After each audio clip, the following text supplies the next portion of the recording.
The world had turned into a horrible place filled with scary monsters that normal weapons couldn't kill. The only way humans could survive was through a small number of people with special powers. Kay was the strongest of all these people, but even he wasn't strong enough for everything. After being tricked by a bad group and surrounded by many monsters, he died. By luck, he went back to the past before everything went wrong. He came back to life, but as a tiny baby, though he still remembered the monsters and kept his special power, the ability to take powers from any monster he kills. As he becomes more aware, he understands something crazy. He's stuck in a baby's body. While trying to understand what happened, he hears someone coming. A foot wearing a house shoe walks into where he is. Kay gets ready to defend himself right away, pushing himself into the corner of his small bed as someone big stands over him. His mind races with questions. Is this person working for the bad group that killed him? Then the person leans down, showing a woman's face full of love as she calls him Ahan-chan. He gets it now. This woman is his new mom, just coming to see if her baby woke up. After seeing he's okay, she goes back to making food and Kay, now named Ahan-chan, looks around at everything. The place looks calm and tidy, very different from the crazy world he knew before. A TV is playing quietly, and he can hear normal people's sounds coming from outside. Best of all, there are no monsters anywhere nearby. He's clearly in a peaceful time, and being reborn as a baby means one thing: he's getting a second chance at life. He's now living in a different world where the terrible disaster never happened. And even better, the evil group doesn't exist here. For the first time in forever, Ahan-chan can be truly free. Even after all the bad things that happened to him, luck has given him another shot. This moment is the start of a completely new life for his eyes spot a calendar on the wall showing the year 2020. This worries him. He arrived way before the disaster happens. The trouble is clear. His baby body can't do anything. He needs to grab onto things just to stand up because his tiny arms and legs are too weak. Even his voice doesn't work right, only making baby noises instead of real words. These problems upset him a lot since time is running out. He can't just grow up slowly like a normal baby when disaster is coming. He looks at his mom and thinks about whether she could help him. Instead of asking for her help, maybe he could control what she does to get what he needs. She must be useful for something. Even though she doesn't seem very capable, she's the only grown-up he can reach. He briefly thinks she might be at least a little skilled, but watching several boxes fall off a shelf quickly proves she's not. She's also bad with her hands, dumping way too much flour into a bowl while making food. She can't cook well either, almost setting the whole house on fire while trying to make breakfast. She's clearly terrible at most things, but she really tries hard to take care of her baby, even though her hair got burned from the fire she made earlier. Things already feel like a disaster, and his future in this new life looks hard. A bell rings at the door, and his mom goes to meet someone who brought a package. But first, she needs to find her wallet to pay the person. As she walks away looking for it, Ahan-chan tries to think back to when he last heard about packages. His fuzzy memory remembers workers bringing boxes to different people. These workers bringing packages also got sick with the infection, which created a scary problem. As he begins to understand what's happening and what this delivery person might actually be, the door starts opening bit by bit, and a creepy voice speaks from outside telling him to accept the package. When the door swings all the way open, everything matches what Ahan-chan expected. The visitor standing there has caught the sickness and changed into a creature that delivers things. Ahan-chan refuses to feel afraid, and despite being stuck in a baby's form, he needs to grab anything he can use to protect himself. The only items within reach are the milk container his mom left for him and a soft cushion nearby. He takes the cushion and drops it onto the floor, right before the creature fires an attack directly at where his head is. The strong energy blast slices through his sleeping cage, and Anchan snatches his milk container while quickly jumping out of the cage and dropping onto the cushion he tossed down moments earlier. It goes without saying that getting hit by an attack like that would instantly end his life. Thankfully, his past experiences battling creatures give him plenty of knowledge, and that knowledge tells him there's absolutely no chance he can win against this enemy right now. It appears to be a boosted creature, and worse yet, the wiggling parts growing from its skull look incredibly deadly. But something else he's learned is that powerful creatures like this one struggle when making quick direction changes. He gently rolls his milk container underneath the creature's path, and it stumbles over the object while charging toward him, soaring above him and smashing out through the glass. This marks the very first moment Anchan feels thankful for all the harsh fights he survived in his earlier existence. While he's enjoying his win, a long appendage grows from his lower back and shoots out the broken glass opening after the creature. It reaches the lifeless form lying in the road and swallows the creature's core like something alive. Anchan holds the appendage and watches it chew on the creature's core. He recognizes it clearly, since this is the power he possessed in his former existence, the appendage of Toady. It's a strong power, but he can't figure out why he still possesses it even after being reborn. The big disaster is scheduled to occur 4 years from now, and K, in his former existence, was born 3 years following that event. He can't explain what's happening, but he feels extremely fortunate to receive this power from nothing. In his earlier existence, he gained the power after taking in the core of a creature that also possessed the Toady appendage. Another lucky thing is that the younger a person awakens their power, the more intense it becomes. To check how it works, he changes his hand into a sharp cutting edge and swings it at his sleeping cage, bending the metal right away. In his earlier existence, he awakened as an S-class fighter when he reached age 7, but because he has this power as a newborn, then he'll reach the legendary triple S level this time around. This is his path to wealth, recognition, and attractive partners. In that situation, he doesn't need to stay in this home and pretend to be a helpless newborn.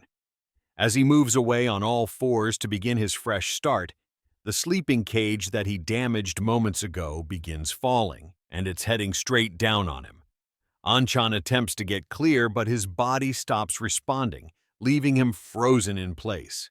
The metal cage finally breaks apart and begins tipping to one side, and the final image he sees before his vision goes dark is his mom frantically running toward him as the cage collapses. He recalls his earlier existence and his cruel teacher who forced him through numerous terrible challenges. The man forced him to do revolting acts like consuming pet food just to stay alive. Actions like these were meant to show that he truly is nothing more than the group's servant. Anchan clenches his jaw, furious about being called the group's servant. He gradually opens his eyes as sunlight begins touching his face. Apparently, he lost consciousness following his battle with the creature. He slowly lifts himself and spots his mom seated nearby, scribbling in a notebook. She apparently succeeded in rescuing him when things went wrong. But now the real question is what caused him to lose consciousness to begin with? His power's strength seems too intense for his current form. He barely activated it for half a minute, yet it drained every bit of his energy and made him totally vulnerable. Right now, he must build up his strength if he hopes to control his abilities properly. While considering this problem, he notices the sound of his mom weeping. He glances at the notebook she's holding, and sticky papers cover its surface. On one section, she mentions how she nearly lost her precious gift. She's clearly referring to him. There's also an ugly mark on her upper back, and she probably received that injury while shielding him from harm. His mom from his earlier existence would have gladly handed him over to the group for easy money, but this woman put herself in danger to keep him safe. He extends one of his small hands to console her, and the moment she senses his touch, she pulls him into a firm embrace. This woman seems nothing like the other one, which convinces him to remain with her for some time. Still, time keeps moving forward, and the world will transform in under 7 days. The following creature should be arriving soon, and he must be capable of fighting for longer than half a minute if he hopes to defend his new household. Outside their living space, a man washing windows trembles in agony as blue goo leaks from his eyes, lips, and nostrils. The blue goo drips downward and slides into the drainage system underneath him, heading toward a particular destination. While Anchan thinks about what to do next, his mom carries something toward him wrapped in a crimson cover. She pulls away the cover to show a canine inside a container for him. She obtained the canine from their nearby resident so he can have a friend. Anchan recognizes the canine from his earlier existence. It was an aggressive mixed breed, and he never imagined he'd encounter it again in this existence. Plus, the canine is far too large to be a newborn's companion. Still, this situation might work out well for Anchan. His mom might be somewhat scattered, but she can apparently be helpful occasionally. If he prepares the canine correctly, it could become a powerful partner, and it might even develop into a way to travel around. Owning a large canine might actually work out fine. His mom beams at the small smile on his expression. She apparently chose wisely, and at minimum made him feel pleased. She steps away from both of them to let them interact while she handles more tasks throughout the home. Anchan stares the canine down as he considers what his plan will be. For starters, he'll have to give it nourishment first. He offers the canine a meat stick from the cooking area and commands it to consume it. If it consumes the food, then Anchan will establish dominance, and the preparation can start. Despite the newborn's effort at creating an agreement with the canine, the animal seems too lacking in intelligence to grasp what's happening. As the canine leans forward to grab the meat stick, Anchan steps firmly on its skull, demonstrating the gap in their relationship. Still, even though the canine can't comprehend what the newborn is communicating, that doesn't mean it'll accept being insulted. Anchan jumps up to strike the canine with a fierce yell.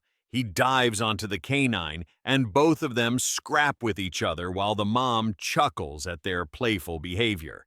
They've apparently already formed a bond. While she's preparing food, she discovers that her white powder has run out. When she crouches down searching for it, a blue gooey creature emerges from the water basin and rises above the battling canine and newborn, targeting the unaware woman who continues hunting for more white powder to prepare meals with.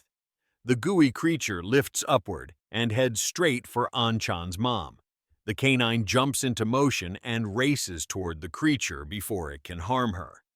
It arrives just at the right moment to shove her into the cabinet space beneath the basin before the goo can strike her. Luckily, the mom remains clueless about the danger, while the goo and the canine battle behind her position. Anchan observes everything unfold with a bored expression on his face. The creature is far too feeble to create any serious danger, but dealing with it will still be annoying. Its watery form makes cutting and piercing strikes pointless, so they must discover a different approach to handle it. His mom attempts to pull herself from the cabinet space, but she's mainly worried about her aching skull, completely missing the fierce struggle occurring between the canine and the creature behind her. The goo eventually begins wrapping around the canine and starts changing into something else. Anchan will need to move quickly before the situation spirals out of hand. He recalls from his earlier fights that the gooey creature can't handle being dried out, so he must locate something to remove its moisture. He quickly spots his container holding white baby powder and unscrews it before hurling it toward the creature. The goo pulls back and reduces in volume before hopping wildly across the space, losing its wetness because of the powder sent it into a frenzy, and it's responding frantically because of that. Anchan seizes the chance once it quits bouncing to contain it beneath a waste container.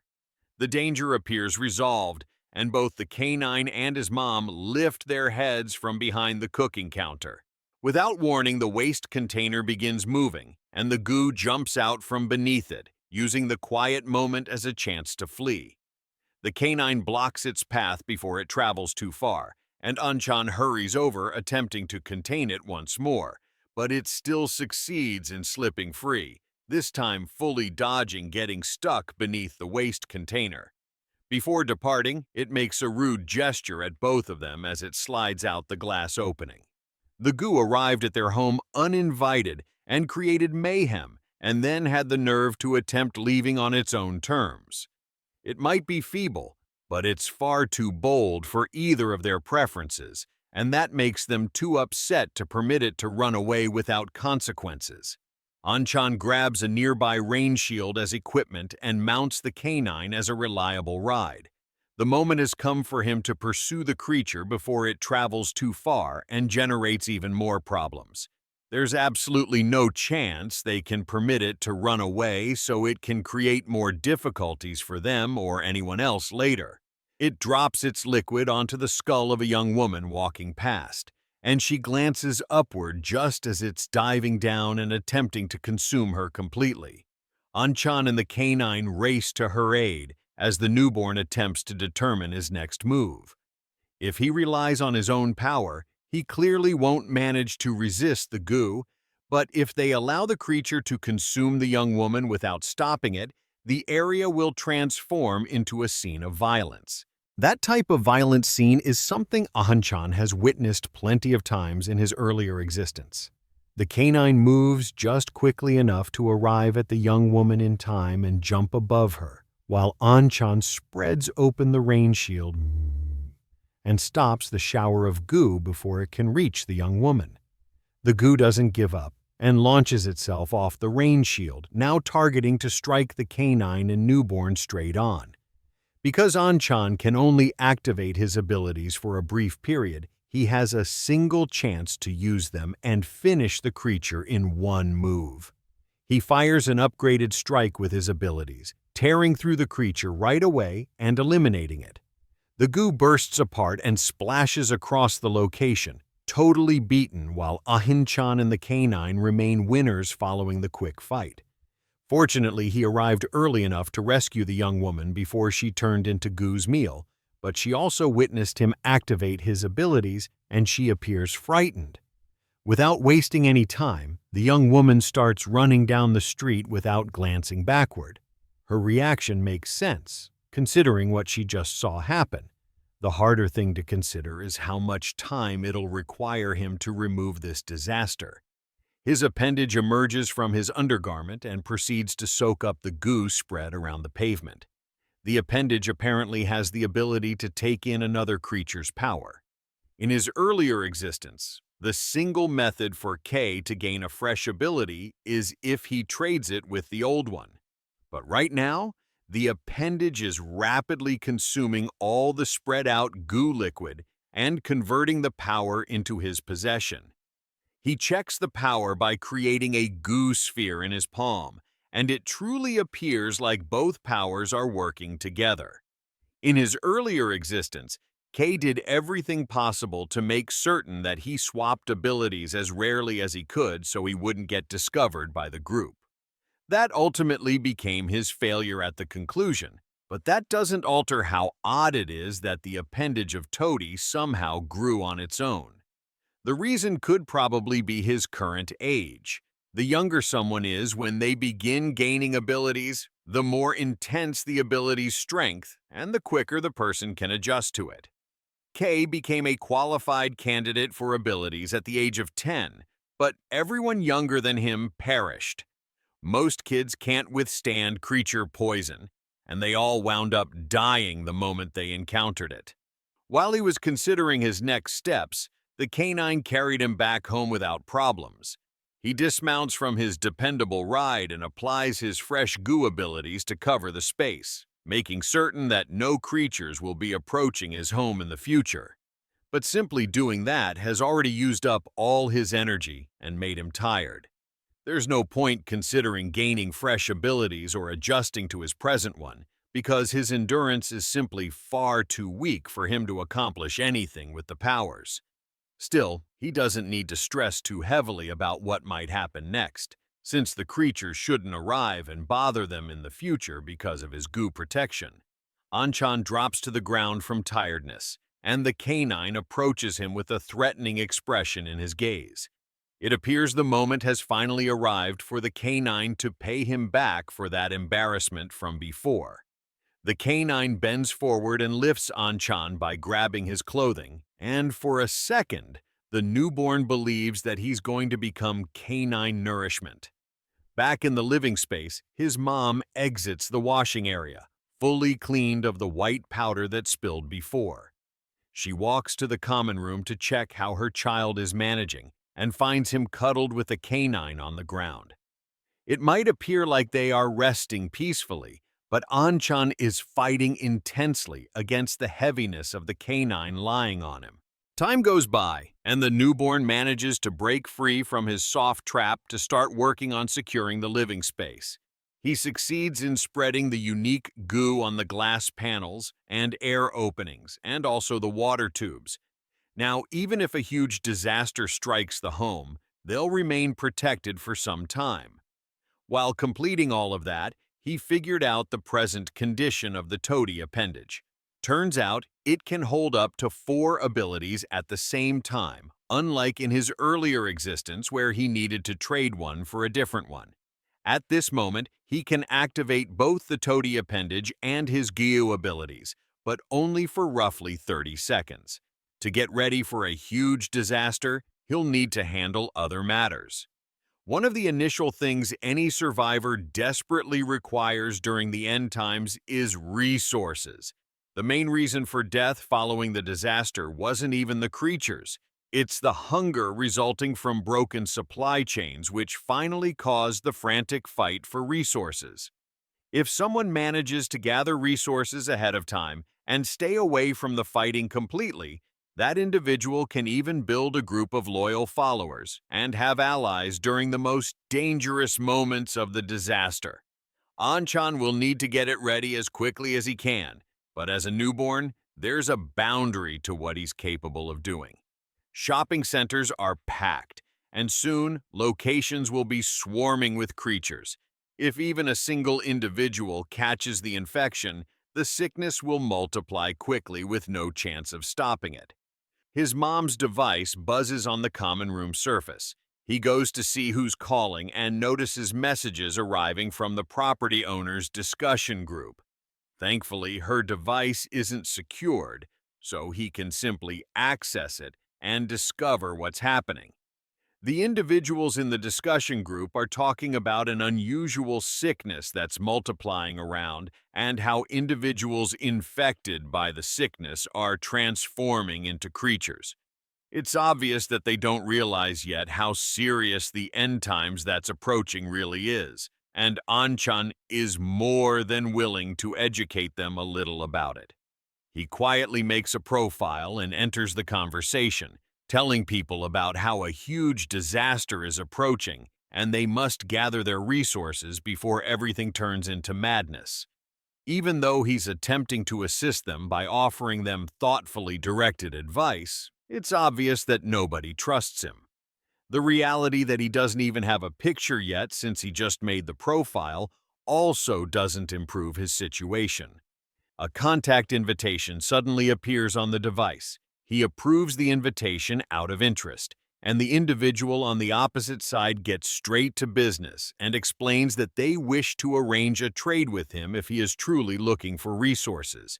The individual's screen name is Hot, and it rings a bell to the newborn. That was the identical name of a woman who served for the group that was also called Hot.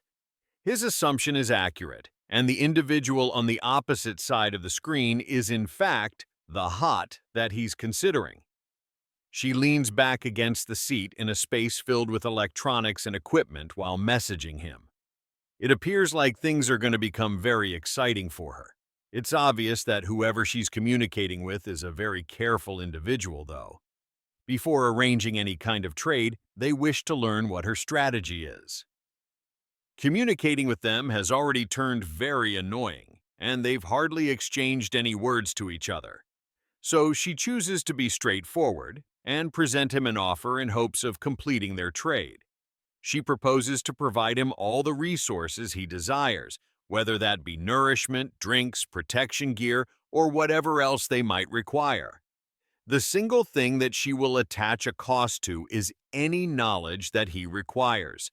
That costs 100 million yen. But for Hot, moving things around is also difficult, so she proposes to provide him the knowledge that he requires if he gives her 20% of the resources that he gathers. Both the way she speaks and the 100 million yen opening cost sound like something more appropriate for an elementary student.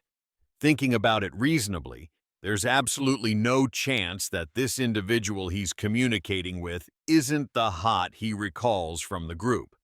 He keeps interacting with her, questioning her straight up why he should believe anything she claims. On top of that, he also questions why he should even accept the bargaining to begin with. Hot asks him if he is wishing to turn into an opponent rather than a partner. She would rather that they cooperate instead of arguing or doubting each other. The newborn accepts and requests to learn where the location to collect the resources is. He takes a break first and rests for 2 hours. By the moment he opens his eyes, his drained endurance from before is fully restored, and he's prepared to go and obtain the knowledge he requires. The lifting machine has monitoring devices, and he certainly doesn't wish to show his identity to her so simply. So, rather, he shifts his focus to the steps. As he arrives there, he understands that there is one issue with his strategy. He is still a newborn, and the steps are far too challenging for him to go up with his present form. In that situation, he must depend on his fuzzy partner. He looks at the canine resting on the sofa, understanding that the animal is his single chance of reaching that mail container. Anchan goes to wake the canine up by taking hold of the canine's rear appendage and pulling it. But the canine is not pleased.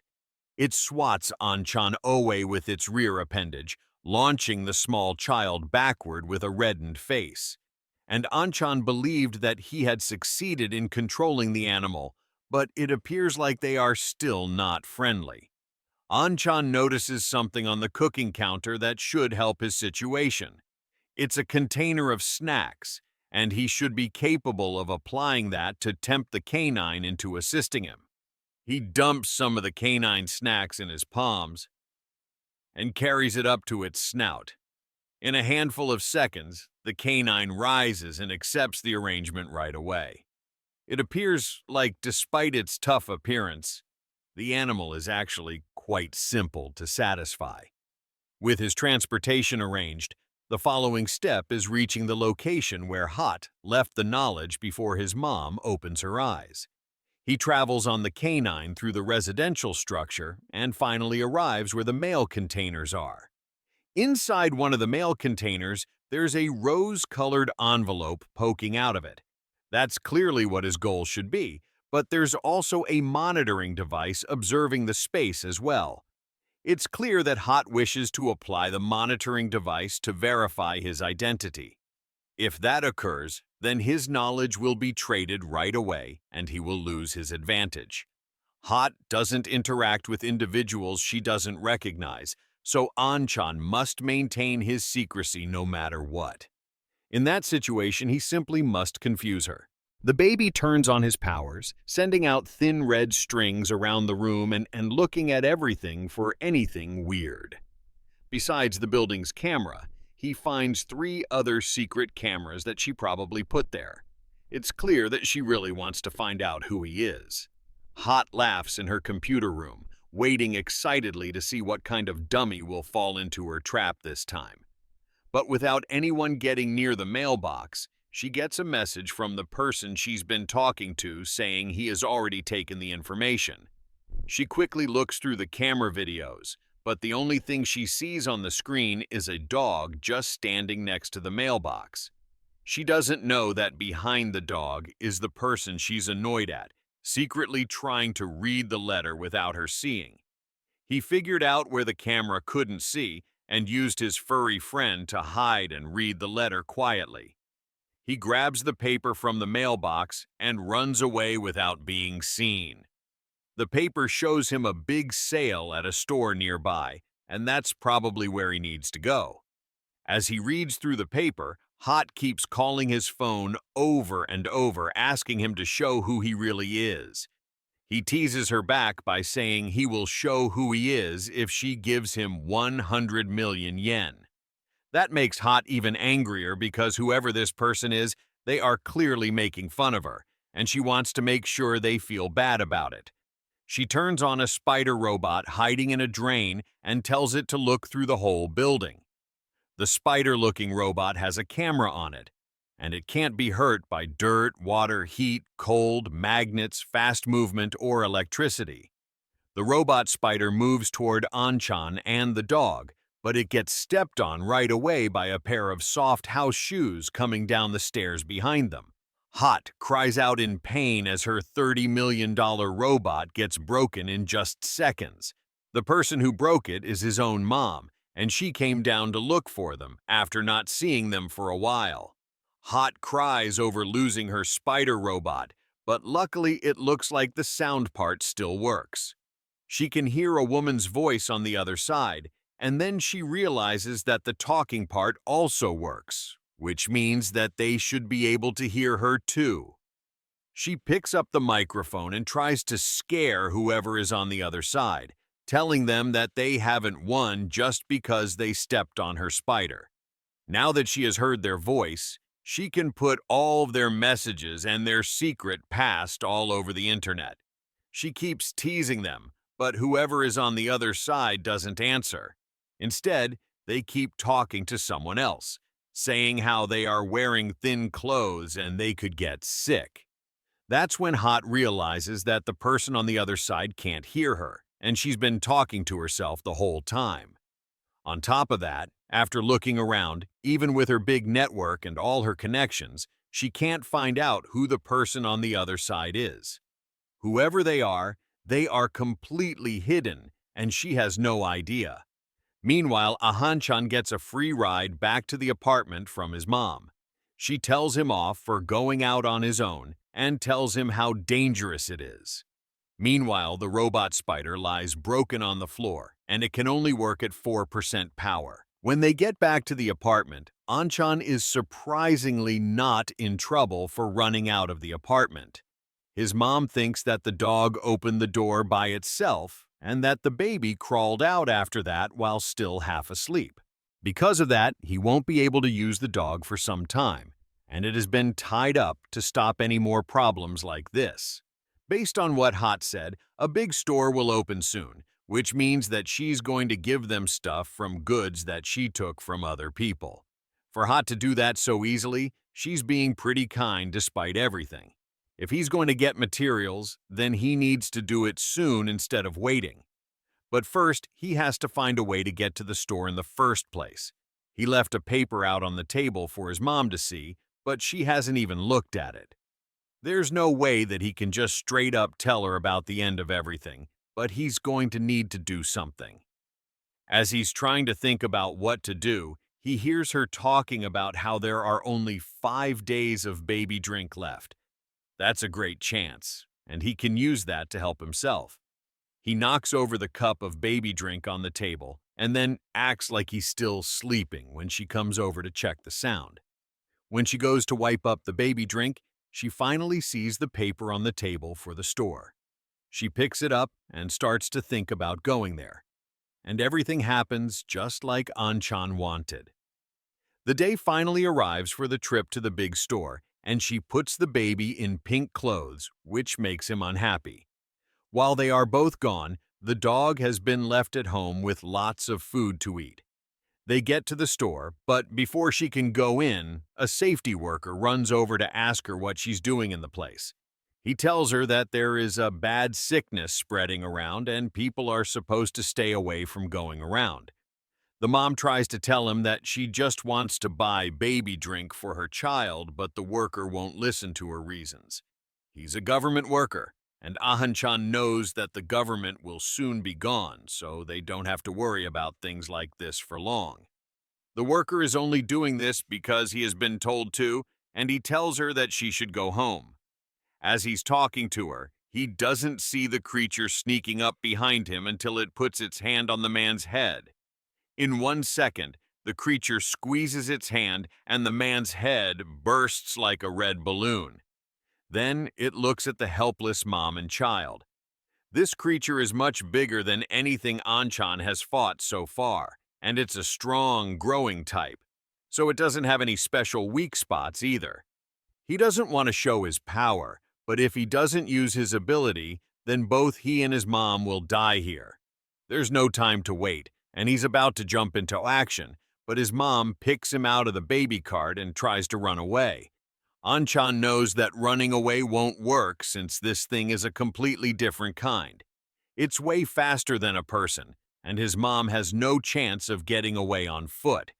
As the creature gets closer to them, Anchan sees a box of fire stoppers on the wall, and then he uses his powers to break the box. It bursts and fills the whole area with smoke. The sudden cloud is enough for Anchan to slip out of his mom's arms and hit the creature, sending it flying away and smashing into a wall. He has about 30 seconds, and until the smoke clears to deal with this creature. His mom has fainted because of the sudden attack from the creature, so he has to make sure to handle everything before she wakes up. Luckily for him, she's knocked out from the earlier hit, but there's no time. The growing type has its main part in its head. If he can hit its head, then it will die in one hit for sure. But the creature is still not hurt even after the hit he gave it before. Anchan has to make sure to kill the beast in one strike before it can stand back up and harm him or his mom. There's no easy tricks he can use like all the other times. This time, he's going to have to battle it face to face with his own power. Thankfully, he can at least walk this time and doesn't have to move on all fours.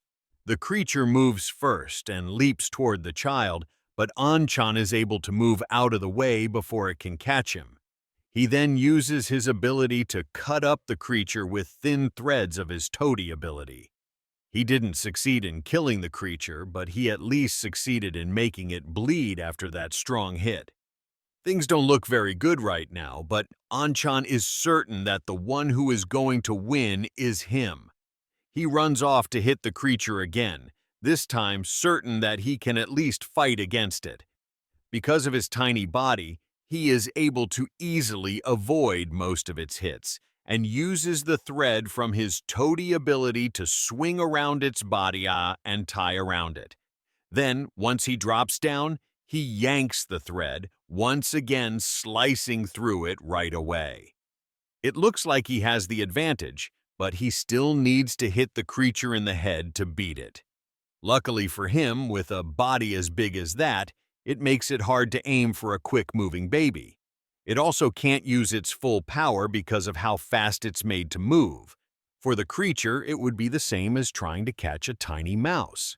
In the end, Anchan is able to run faster and think smarter than the creature perfectly, tiring it down badly until it can hardly move. This is all because of the skill he has gained from fights in his old life up till now.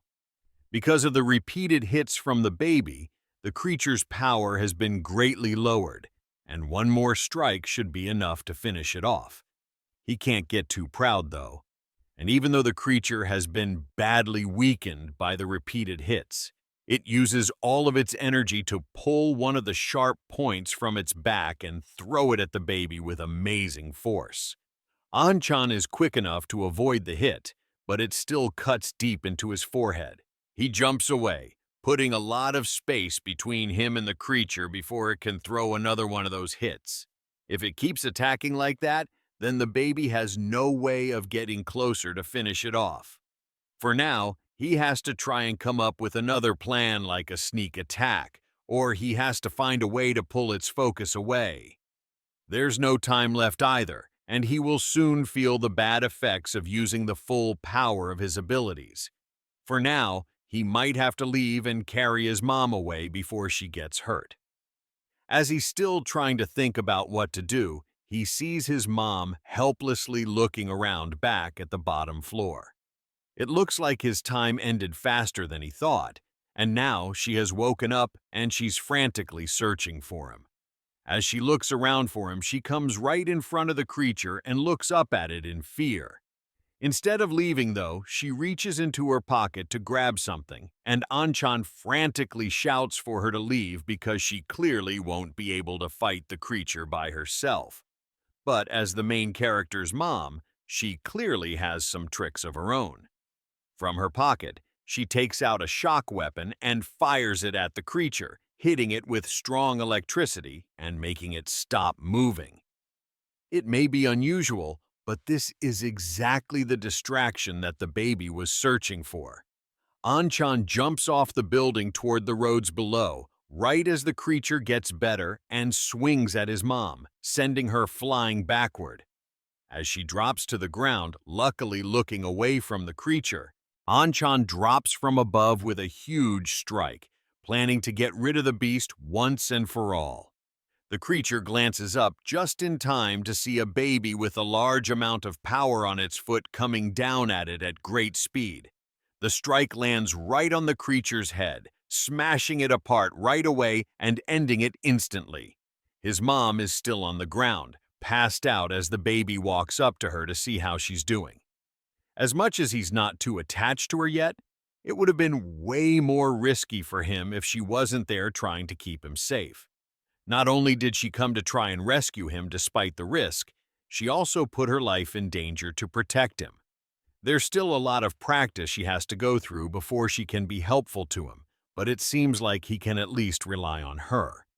As he thinks that to himself, the bad effects of his power come rushing in, and he falls beside her, passing out as well. When he opens his eyes again much later, he has a cloth wrap on his head, and a weird, red-eyed man is putting on a new diaper for him. Anchan doesn't know the stranger, and his first way of defending himself is to pee on the man to try and scare him away. His mom quickly runs to say sorry, hoping that the weird man doesn't get mad. He cleans the pee off his face, understanding that he probably just scared the kid, and that's why it happened. He then asks her if she's doing well with the dog, and it looks like his mom knows the man. The man is probably the old owner of the dog, and he thanks her for looking after the animal. Anchan is more worried about the fact that his mom clearly saw the creature that attacked them before, but she's acting as if nothing happened. Then he sees that his hair is damp. That probably means that she was crying in private again while he was sleeping. The man tells her that they are going out to get supplies and asks her to come along with them. That gets Anchan's attention, as he realizes that getting supplies and buying them all with the help of other people clearly isn't a bad choice. Before he follows along with them, though, he still has to take the crystal ball from the creature that he beat. He jumps out of his baby cart and rushes over to the creature's body. Once he uses his toady tail to take it in, he right away gains the creature's power. This time it seems to be a hardening skill, and it has already mixed into his blood. It's not a bad skill, and now he can use his tail as some kind of shield. But before he crawls back to his baby cart, he sees the weird man from before having a call on his phone. He's talking with someone, and they seem to be talking about the fact that he and his mom are both dead weight to them. He also shows that the reason he's bringing both of them along is because in a bad situation, they can be used as bait, and at least be a little bit helpful. The guy is clearly nuts, and it's obvious that he has evil plans. He tells the person on the other side of the phone to take another car and grab more supplies. As Anchan listens in on the talk, he accidentally hits the truck he's hiding behind, and the man quickly turns around, ready to attack anyone that's listening to him. The man walks up to him, but he's clearly thinking he'll see someone dangerous, and instead sees a little baby, which makes him relax. The man touches Anchan on the head and asks him how he got all the way there. Then he gets back on the phone and tells the person on the other side that the baby heard their talk. But he doesn't care about it since he's just a baby. On top of that, since Anchan is just a baby, ending his life won't be a problem. The baby lowers his head nervously after realizing that the guy is completely crazy. They all get into a car, and his mom straps him into a kid's safety seat at the back. Then they get ready to go, with the man and 3 other people in the car. Anchan doesn't trust the crazy man to drive, but there's nothing he can do about it. If he could at least use his power, then he would be able to beat the crazy man in a second and show who is stronger. The others in the car meet each other, and his mom tries to begin a talk by giving some snacks to the others. It's really weird that these people seem so relaxed despite everything that's happening. Anchan starts to think if they have even watched videos of the creatures and why anyone would even go outside right now. The man starts the car and waves to the person at the place that they are living at as they leave. Anchan realizes that their lack of knowledge is probably a kind of protection.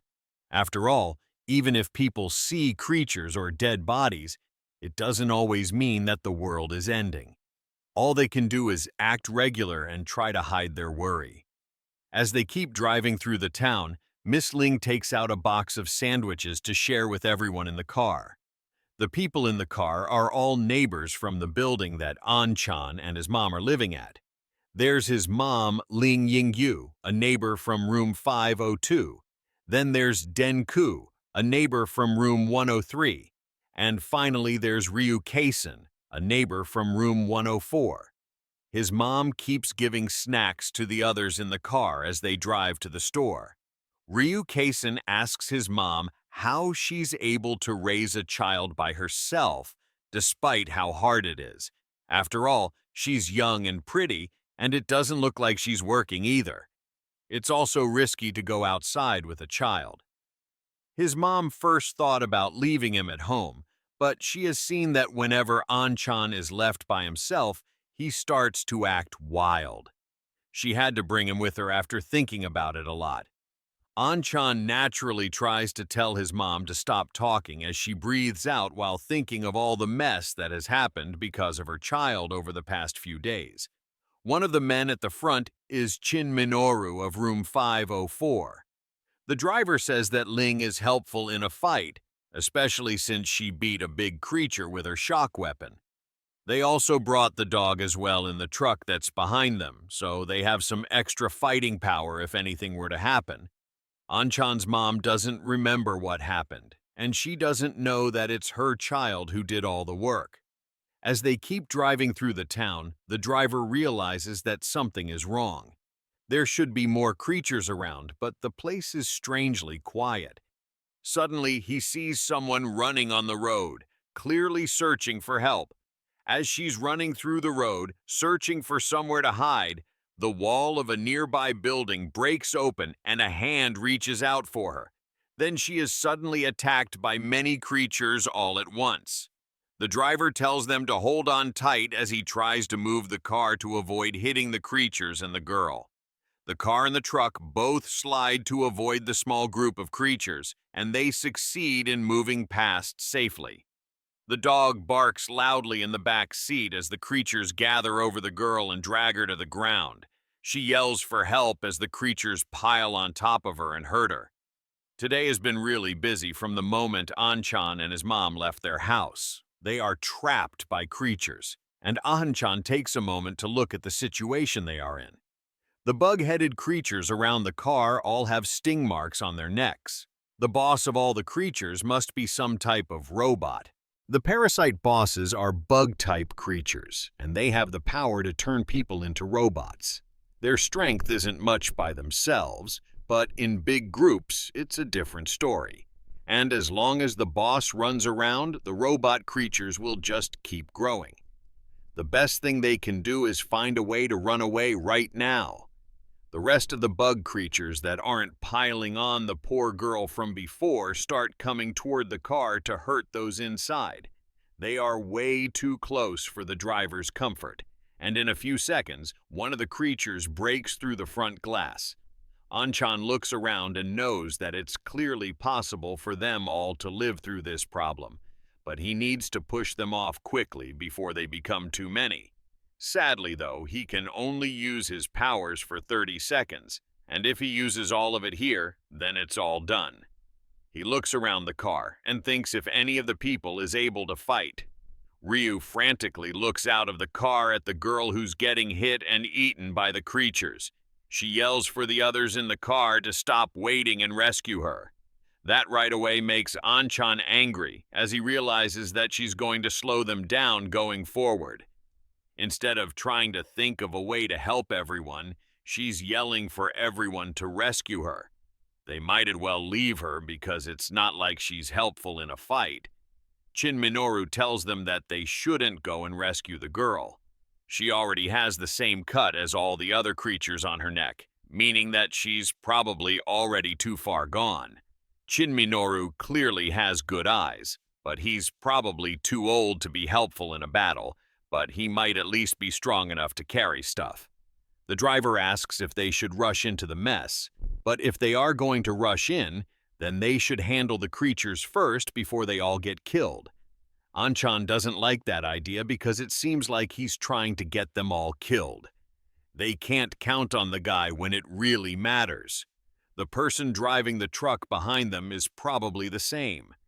Denku picks up a hard thing from somewhere in the car and says that he will go and help any way he can. He looks like a weakling, but he might also be the kind of person that surprisingly goes crazy out of nowhere. He's trying to say that he's not afraid, but it's clear that he's not dependable at all. It looks like there really isn't anyone in the car that can beat the creatures around them. His mom reaches into her bag to grab the weapon that she was using before. Once Den hears that she is going outside with her weapon, he decides that he doesn't need to go anymore. As they are all talking, a sharp thing suddenly stabs into the car, going right through Den's chest. Then he suddenly flies out of the car like a toy.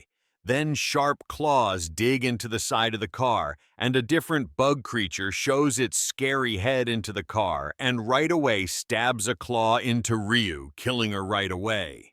It looks like this is the main body of all the robots. It must have been hiding somewhere, waiting for the right time to attack. Since there's no one in the car that's dependable, it looks like the baby is going to have to stand up and handle this problem. Before he can get up, though, a sharp needle heads right toward his mom. He's not quick enough to stop it before it gets close to her, but instead of the needle stabbing her, it surprisingly stabs the car cushion instead. They look to the front of the car to see Shin Minoru surprisingly holding the creature back. Shin Minoru realizes that this person must be the leader of all the creatures. The creature turns around and tries to stab him in the face, but he grabs the needle and breaks it instead. It's clear that this man is something totally different since he beat the leader of all the creatures with just his hands. The creature screams as he stabs its own needle into its neck. Then, as the creature's screams slowly stop, it dies, and Shin Minoru drops its dead body, making it fall down to the street ground. As he cleans the blood off his face, he complains about how old he is getting. Meanwhile, Ahan-chan looks on in amazement as he realizes that the old man is a total beast. But then he realizes that the fight isn't done yet. The creature on the ground has a second round, and they can't drop their guard yet. Ahan-chan doesn't know who this old man is, but just hitting the heart isn't enough to kill the creature. Just as he thought, the creature starts to stand up again, and it's clear that it's going to attack again. He doesn't have a voice to speak, so he only has one way to warn the old man before things get worse. He yells out as loud as he can, making the old man look behind him and barely avoid a sneak hit from the bug creature. The old man has seen this before when he was still in the special fighting unit. He right away realizes that the creature won't die by stabbing its heart. That explains why the man seems to be so powerful. He worked in the special fighting unit, and that's why he has training to handle creatures like these. The man jumps out of the car to hit the creature and take it down. It looks like it won't die easily from simple ways, so Shin Minoru decides that this time he will use all his power to destroy the creature once and for all. He grabs the creature by its head and slams his knee into its face, making the skull break right away. Just from the little fighting that he's doing, it's clear that he has trained battle skills, and for him to make the choice to go for the head came very fast. He should have realized sooner that the old man was from the army, and that he has special skills beyond the others in the car. In his past life, when he was the group's servant, even though the army was already destroyed by the time he started living, he heard stories that after the government fell apart, the army became the biggest force fighting the creatures. They were the enemies of the group back then, but among them, there was the special fighting unit which worked at the main team. It seems that they went through special training, and they were a pain for the group. Because of the man's work, they can finally go to the store and get the stuff they need. His mom first suggests that they go home too, but Shin Minoru right away stops the idea and tells her that if they go home, something else might happen, so they need to keep moving ahead. It looks like they finally have a trustworthy person on their team, but now Anchan has to think about how to get this guy on their side. Maybe he can send out a fake army order, or he can threaten Hot to make her send some secret info, or he can just hold on to the man and make him guard them. Just the thought of using the man for his own personal benefit makes the baby smile evilly. As he's thinking of what to do, the man touches him on the head. Then he tells Miss Lin to stay near him with Anchan so he can guard them a little. She right away agrees and promises to not slow him down and to follow him carefully. He tells her not to expect too much from him, and he just wants to help them. She thanks the man for his help earlier in beating that leader creature, but he tells her not to bring it up. After all, if Anchan hadn't yelled earlier, then he would have surely died from the creature's hit.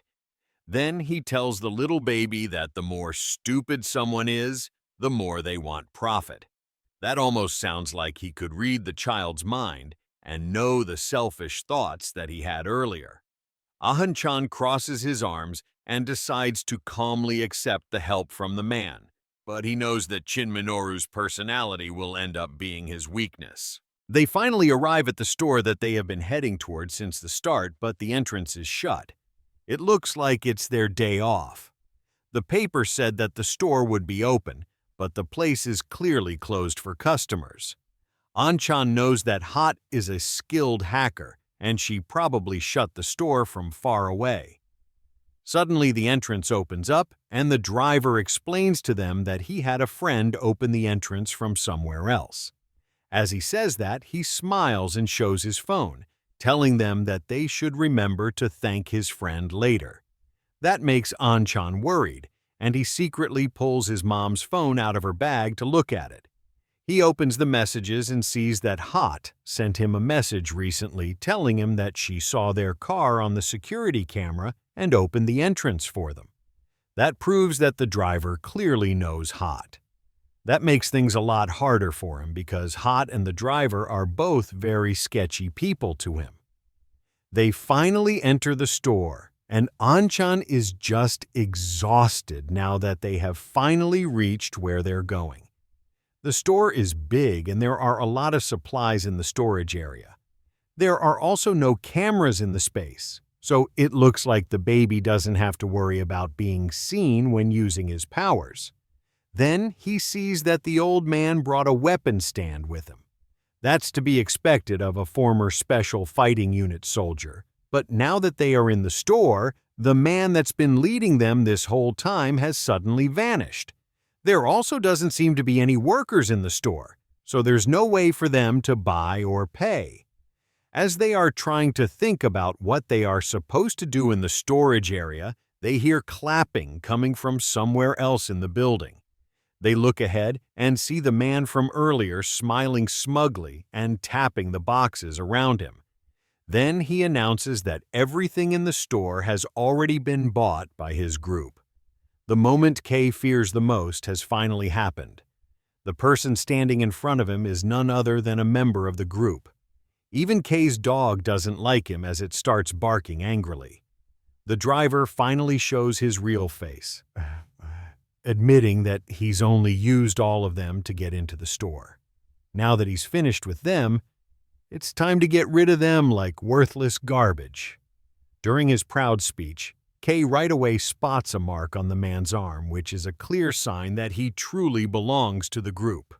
With darkness in his eyes, the man announces that the store now belongs to the East Lotus Society, his voice filled with threat. His warning is especially aimed at the old army man. As he pulls a weapon from his pocket, he warns them not to move. The name of the society right away gets Kay's attention. He realizes that this branch of the group is anything but normal. They are a team of early members responsible for running the hunting project. This team has already been spreading their crimes even before the disaster begins. That must be their reason for gathering supplies because they feel the coming disaster. Now Kay understands why he had a bad feeling about this man, something he felt from his smug tone. But whoever this person is, Baby Kay is ready to beat him down. Meanwhile, Lin and the old man quickly understand how serious the situation is and notice the helpers around them. But the old man is ready as he right away picks up a shovel and throws it at the power machine. It hits with force, sticking into the equipment that could explode at any moment, and the sound of a possible blast starts ringing through the space. The driver, though, stays standing relaxed, something the old man doesn't miss. In the next moment, the man grins and takes out a remote to move the shopping cart. The old man realizes the problem is getting out of his control. He jumps to grab the driver, but at the last second, he's pushed back by a pile of boxes. The next moment, the old man finds himself looking at the end of a gun. With a laugh, the group member says that he won't let an army veteran get away so easily. But surprisingly, Lin steps in, weapon in hand, and warns the man to step away from the old man or she'll shoot. She demands to know what he wants. The man, clearly amused, realizes just how totally clueless she is for not having understood the problem until now. He even asks if she'd still think he's innocent after he shoots her. Lin, still living in her own happy world, offers to share the supplies like she's planning a party. He actually laughs at her innocence, which is almost amazing. She's acting like she's the one in charge here. He then reminds her of the time he left the dog with her. Not out of being nice, of course, but because when he went to get the money, the owner was already dead. So, naturally, he thought he might as well get rid of the dog too. That's when she showed up, and he thought it'd be fun to see how she'd handle a full-grown dog and a baby. Surprisingly, things worked out back then. But now, with his weapon ready, as he refuses the idea of sharing the supplies, there simply isn't enough to go around. The next moment, all his helpers point their weapons at them. The boss announces that weak people like Lin should die. This moment brings back a memory in Kay, when he was under the power of the group, left with no choice but to eat rats just to fill his stomach. Back then, he was looked down upon just like this. He comes back to reality when his dog gets ready to attack the bad guys. Kay right away throws the goo at the power machine, which causes total darkness. The next moment, blackness covers everything, and the boss yells for everyone to stop shooting until they can find light. At the same time, the boss lifts his weapon. Taking the chance, Kay turns on his power and is about to hit him when the old man suddenly steps in, kicking the boss instead. Both Kay and the old man look at each other in shock. Kay understands that it's his bad luck to be seen by the old man, who is part of the army. Later, they might think he's a creature, and there's a real chance he'll be turned into a test subject because of his powers. As expected, the old man is thinking along the same path as he is wondering whether K is a creature. Just as he gets ready to attack, the baby K right away jumps and lands on an upper shelf, right in the old man's hidden area. The old man turns on his flashlight. K had also planned to turn on the light, but he's careful of the old man. He laughs, realizing he has no choice now but to take the old man down first. However, his plan is stopped by a sudden sound that alerts everyone. People look up and see a goo that pulls the whole group's attention. With a smug smile, Kay takes his usual spot in a shopping cart and gets ready to watch the show. To his shock, the goo changes into a copy of the old man. It attacks him, and soon everyone finds themselves fighting against their own copies. The old man, too, gets ready for battle against his double, cursing quietly at this new problem. Lin is scared to see her perfect copy standing right in front of her and begs with it not to come any closer. Her voice pulls the old man's attention. He looks back and sees Kay crying nearby while his copy tries to climb into the shopping cart. The old man thinks he must have seen this copy before. That means our little guy's plan is working perfectly as he's now shedding fake tears, just waiting for the old man to rush in like a hero. As expected, the old man right away attacks the copy when it tries to reach Kay. However, he grows annoyed when the copy rebuilds itself easily, thanks to its goo-like nature. Realizing raw strength alone won't work, he throws his shovel aside, deciding it's time to use a new plan better suited to handling creatures like this. He opens his weapon box and pulls out his gun. Meanwhile, Lin beats her copy using an electric weapon because electricity being a known weakness of goo creatures. Kay also beats his copy through a constant wave of attacks, another known weakness.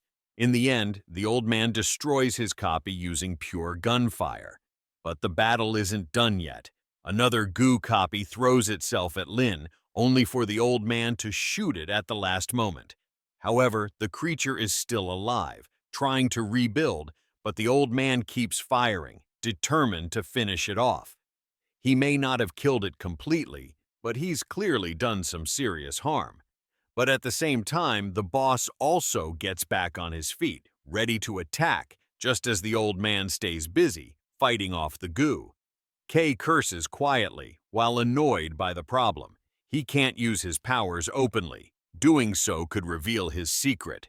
He's taken by surprise when the boss suddenly grabs him and takes him captive, warning Lin and the old man to drop their weapons. What the boss doesn't realize, though, is that he has just made things easier for our smart boy. Kay quietly turns on his goo power and takes control of one of the boss's helpers. That helper then opens a bomb, and in the next moment, a huge explosion shakes the space. Though the boss lives through the blast, he still has Kay in his hold. Kay, however, uses the mess to his benefit as he spots a first-level crystal ball and quickly grabs it with his tail before anyone sees.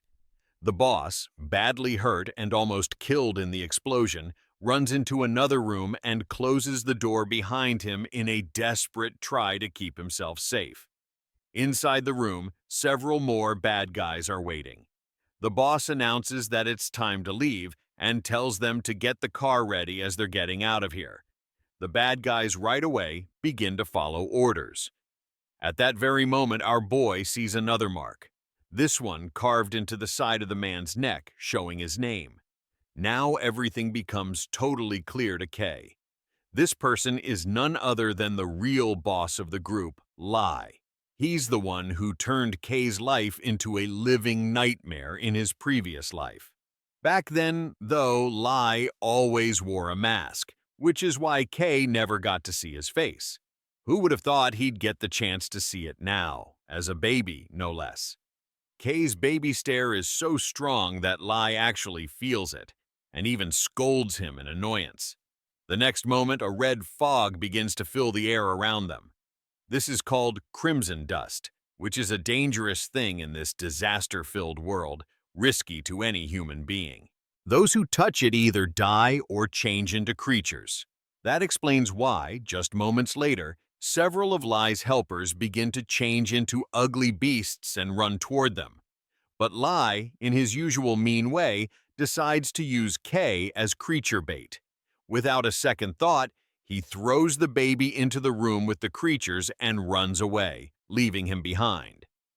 K, as usual, understands the plan well, but he's ready to show his real power even with someone watching.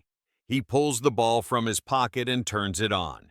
In the next moment, he changes into a full-grown fighter, ready for battle. The huge creature charges at him, but his tentacles stop the attack without pause. Now joined with the crystal ball, his abilities reach a new level, so boosted that the creatures around him barely seem like real beings anymore.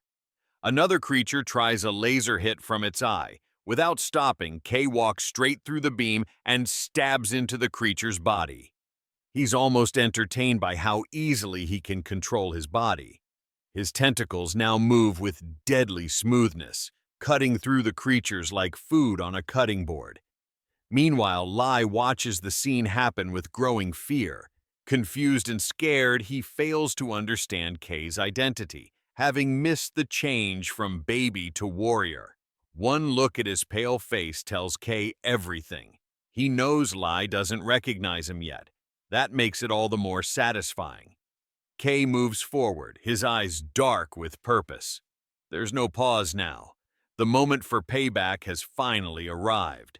Even scared, Lai right away gets ready to defend himself. He pulls out his gun and shoots at K. Luckily, K is faster than the bullet itself, though the body he's changed into isn't his original compared to his baby form. The speed and movement it offers are on another level completely. As K closes the gap, just an inch away, Lai thinks he must be a creature, but our boy doesn't give him the chance to speak. In one quick motion, he throws Lai across the room and slams him into a corner. Now coughing up blood, Lai mumbles something about a story he once heard from someone, but now sees was true. K briefly wonders who that person could be, but he doesn't have time to think about it. Lai suddenly pulls out a needle and injects himself with a weird drug. Within moments, his body begins to shift strangely, changing into a monstrous form. Watching the change, K right away realizes the truth that long before the Great Disaster, the group had already been testing this drug, a mix designed to turn people into creatures without taking away their minds. As the creature grows, K is clearly scared. It jumps at him right away, and though he barely manages to block the attack, he quickly fights back with his tentacles.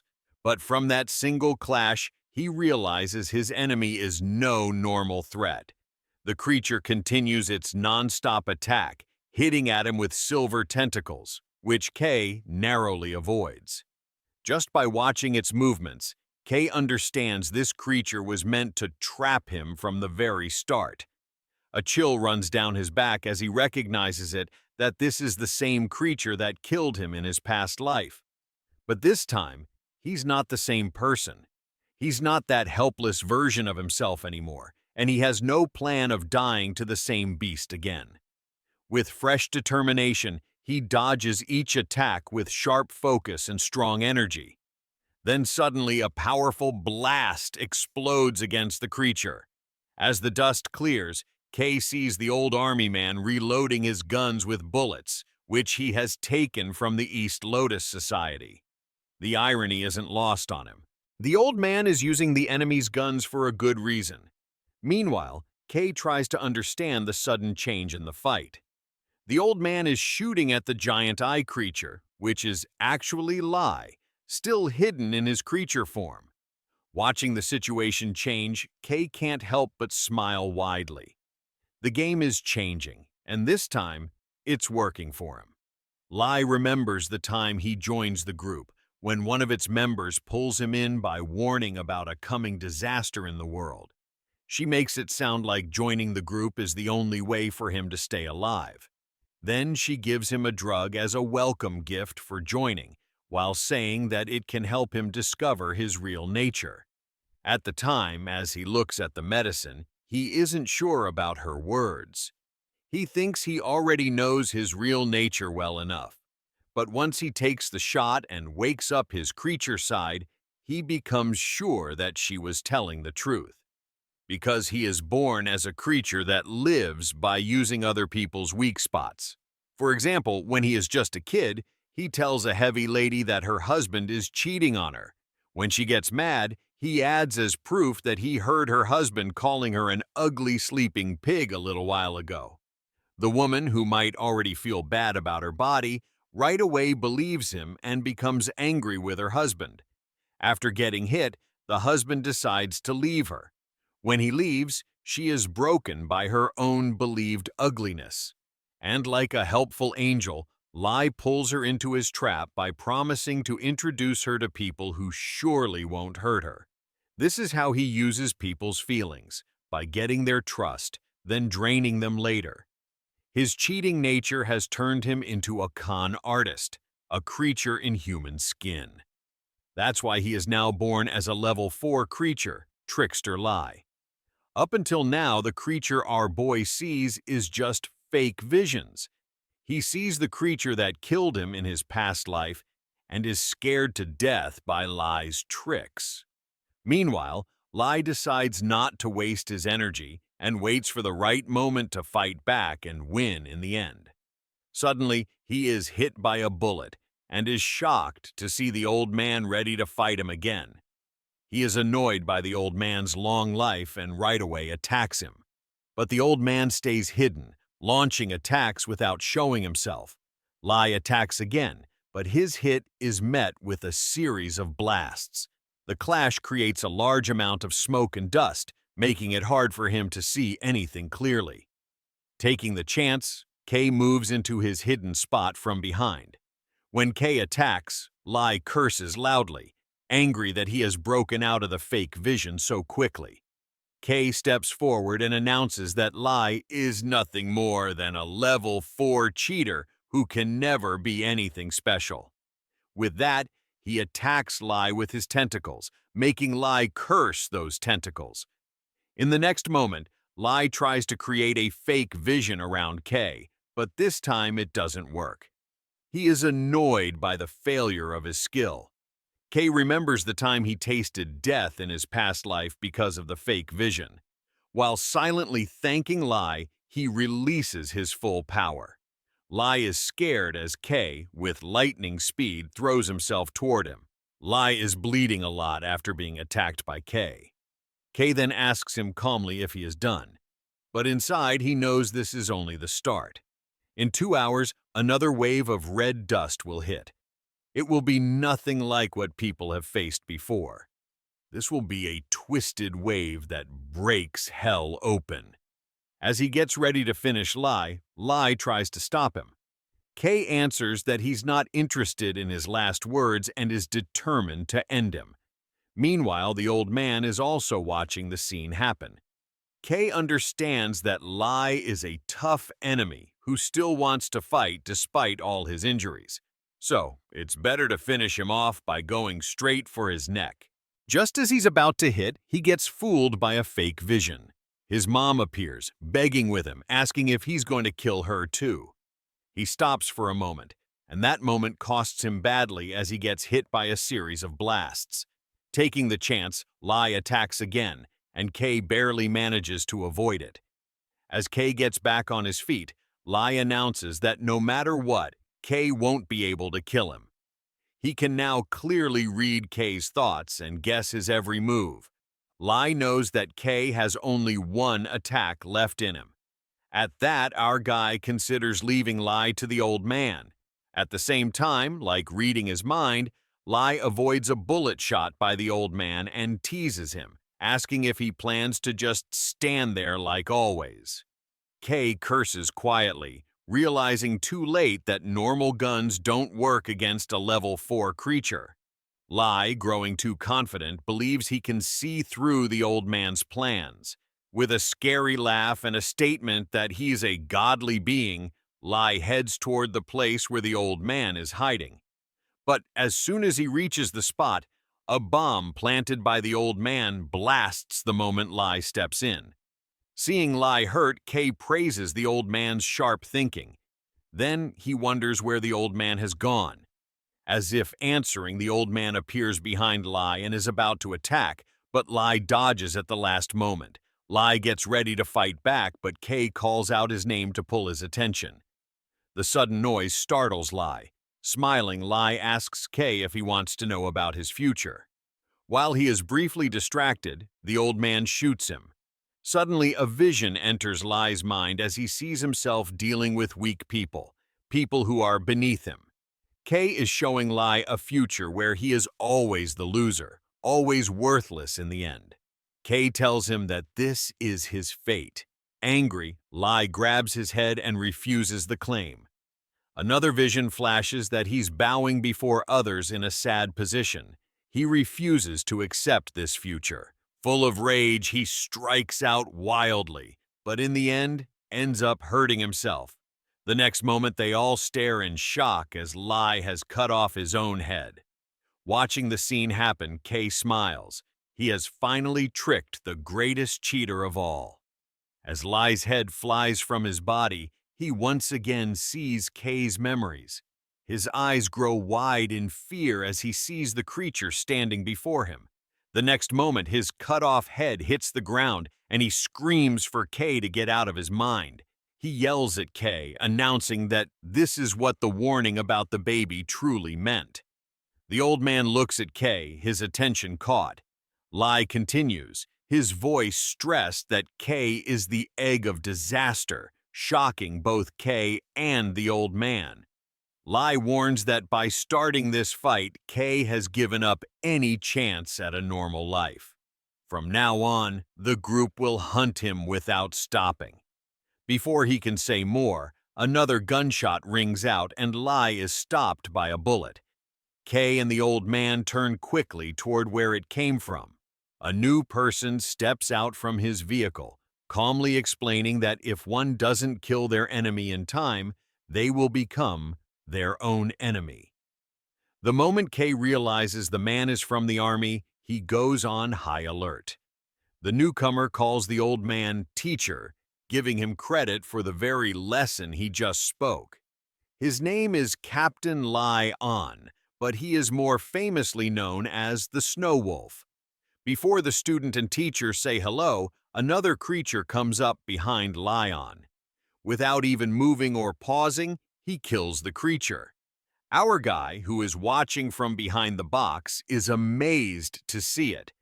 At that moment, the old man asks Lai On to be there on purpose because he wants to go home and look after his grandchild. While taking out his phone, Lai On begs his teacher to come back to headquarters, as they are in a state of emergency. He then shows him a picture of his granddaughter, who is safe and well. He reminds him that the army needs their leader. While hearing this, Kay right away realizes that this old man is none other than the top leader of the army. Then Lai On asks the old man whether he wants to check his granddaughter's safety. The old man agrees to go with him. Meanwhile, Kay is scared and unsure of what to do. When he moves, it pulls their attention. Before a moment passes, Lai On is already on him, gun aimed. Luckily, Kay has already changed into his baby form. Lai On suspiciously asks whether he is the creature he saw a little while ago. Kay, meanwhile, is scared to death, wondering if Lai On is going to shoot him. But the old man steps in, telling his student that he is the one who put Kay there.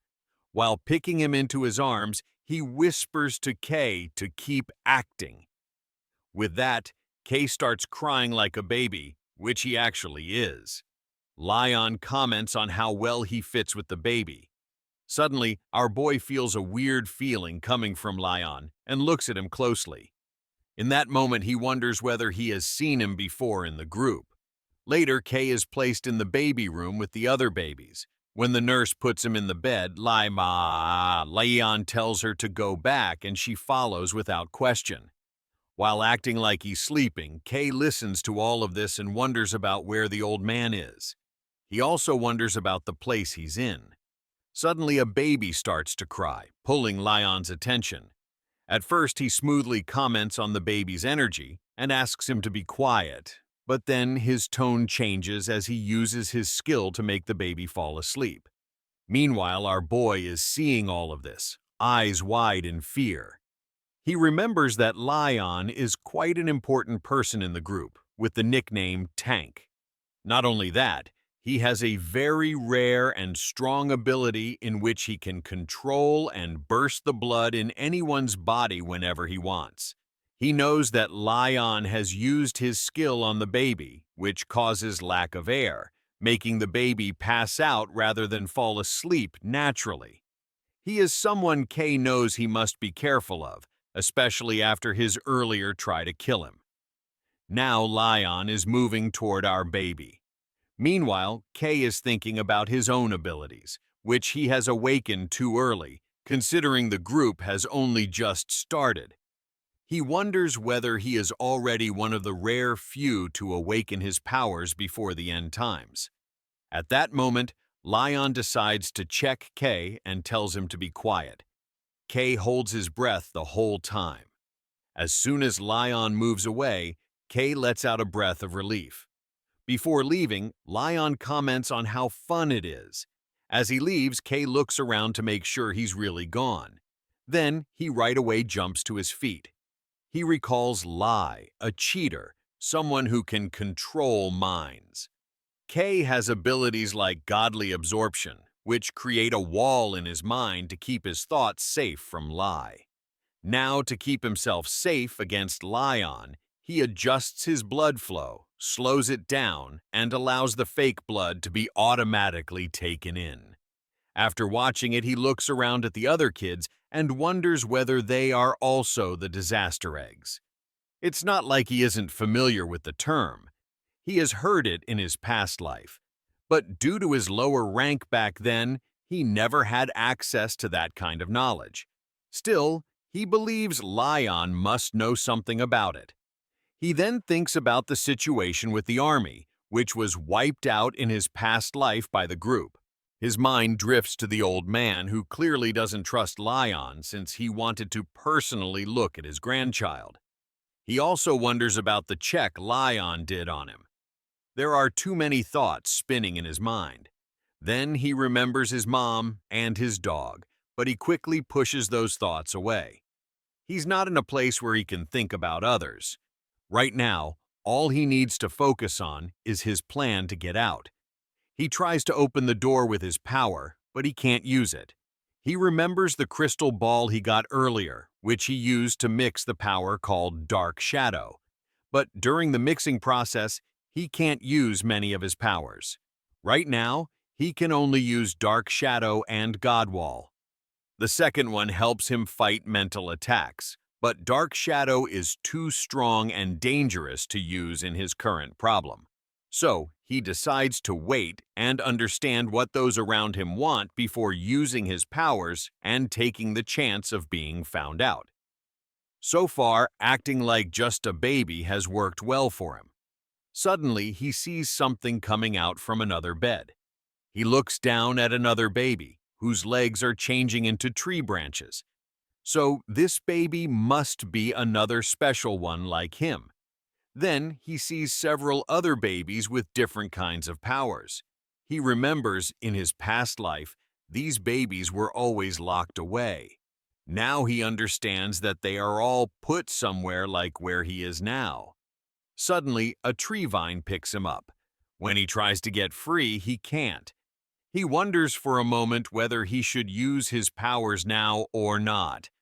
But his thoughts are stopped by another boy who helps him break free. It turns out to be a little boy who tells him to just act like he's sleeping. So now he should just behave. Kay is surprised to see that the boy is just 5 years old and has already learned his powers.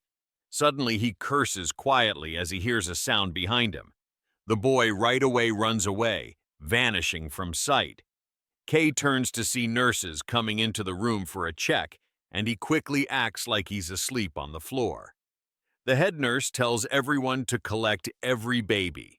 One of them sees him lying there and picks him up as well. As all this happens, Kay wonders what's really going on here and what they plan to do with him. After a while, the nurses put all the babies on the floor. He slightly opens his eyes and sees nothing but darkness around them. A scary thought crosses his mind that, are they going to be made to fight until death? It wouldn't be surprising, as this was a trend in the group during his past life. He also feels the presence of someone from the group nearby. Slowly, he begins to move as other babies also start getting up. When he looks up, he spots Lion on the upper level. Before he can think anything else, he sees a creature moving toward a baby. At first, he guesses that these babies are going to be food for the creature, as he remembers there were no babies in his past life. Then he sees that the creature is held by chains, but that doesn't mean they're safe now. He guesses the chains are only for now, and the creature is likely to be let loose later. Everyone around him is also afraid to see it. The boy from before steps ahead, picks the crying baby from the creature's area, and puts him far away. Looking around at the babies and Lion, he now figures out that they've all been brought here to fight the creature in order to force their powers to wake up. The reason for bringing these babies here must be the group's plan known as the hunting dog plan. After Lai, the plan is given to Lion. At that moment, Lion shows he was just acting in front of his teacher. Then he politely asks everyone not to let him down and presses the button to start their test. With that, the chains on the creature break apart and it runs toward our boy, but he barely manages to avoid it. In the process, his ear gets hurt. He looks at the creature, which might be second level. He's sure that he can beat it, but he's not so certain about the others. He looks around at the others, who are scared to death. One of the toddlers starts to cry, pulling the creature's attention. Now it's moving toward that baby. But the girl beside the toddler gets scared, and with that, her tree branch power turns on. Several vines wrap around the creature. Kay gives the girl a thumbs up and hopes she can hold on. At that moment, Lion also sees her power, which is called a vine type. He praises it, saying that it's a good one, especially considering it's only at the first level. His attention then moves to our boy, who hasn't shown any powers yet. Still, he's sure Kay must be a power user. In his mind, he believes Kay will surely turn on his powers once pushed into extreme situations.